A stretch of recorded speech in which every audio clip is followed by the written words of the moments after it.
The items in this little box here replace all of this. My design philosophy is deductive, or is it reductive? I'm not sure, but basically less is more, and I mean that quite literally. When I look at a design, whether it be a house that I've designed that I'm building, a remodel that I'm doing, a workbench, a smart cart, one of the accessories, I test and think about and design and play with prototypes, and they're usually bigger and clunkier in the early iterations than as they evolve.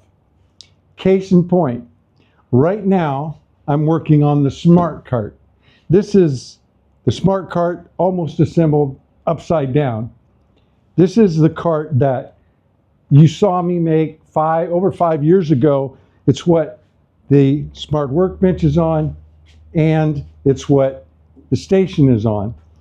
It quite literally, in my opinion, is the most important part of the smart system. Making it mobile is just everything. But now that I'm working on a design to be cut on the CNC, I am trying different things out before I lock it in. When I got this one, it came with the 4 sides and the bottom.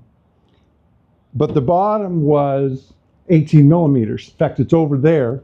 And I did another video where I took that as a template to make this one out of 12 millimeter.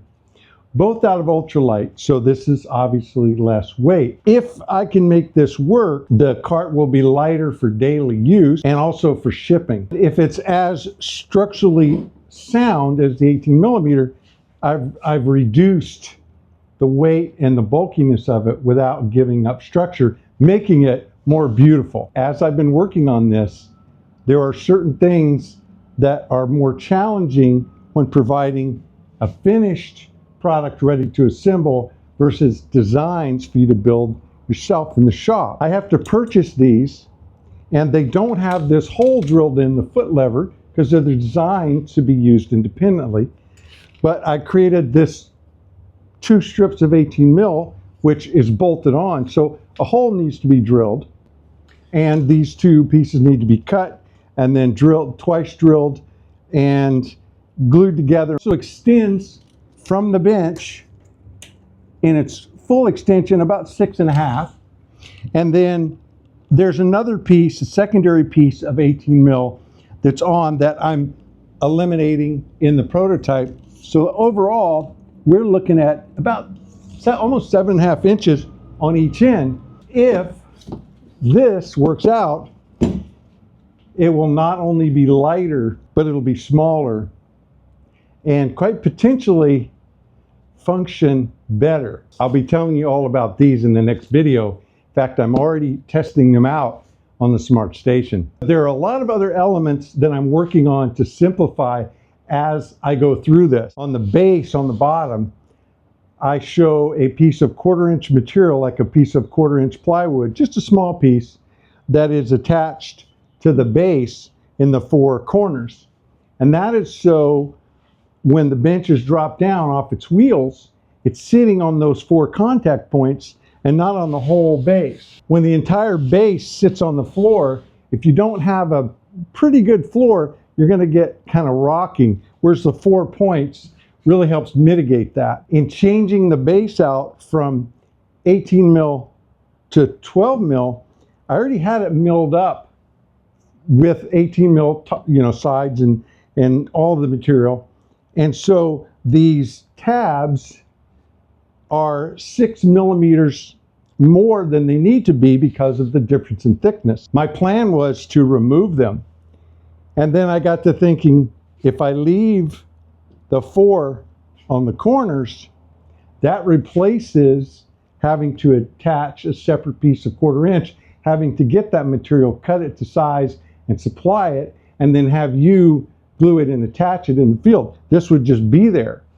And then on these other 2, I could leave them, but I think what I'm going to do is remove the 4 in the middle.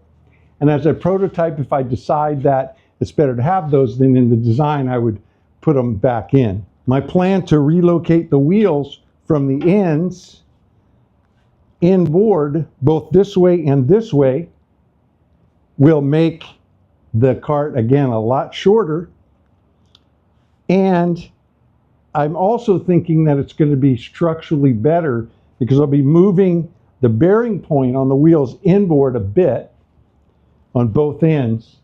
And that will shorten this amount that has the cantilever, which will aid in any kind of deflection. The Smart Bench doesn't deflect much because it's a lot lighter setup. With the station, it's more of an issue because I have multiple 3 horsepower routers, and I have the table saw, and I have the miter saw, and I have the extensions, and then oftentimes I will have the Capex or the sander on the other end, and then also the bench vise. So it gets a bit heavier, but I still want it mobile. Moving those wheels inboard will help. Another design change is actually kind of additive at this point. Originally, and I'm not sure if the camera's going to pick this up, but I started out at this same height on the side. And again, remember, this is flipped upside down. And then I came in a bit and angled down so that it was smaller in the middle. The reason for that was I thought it looked better. I didn't think I needed that material there. And also accessing and putting tools in and out, like the vacuum, which all of my carts carry a vacuum.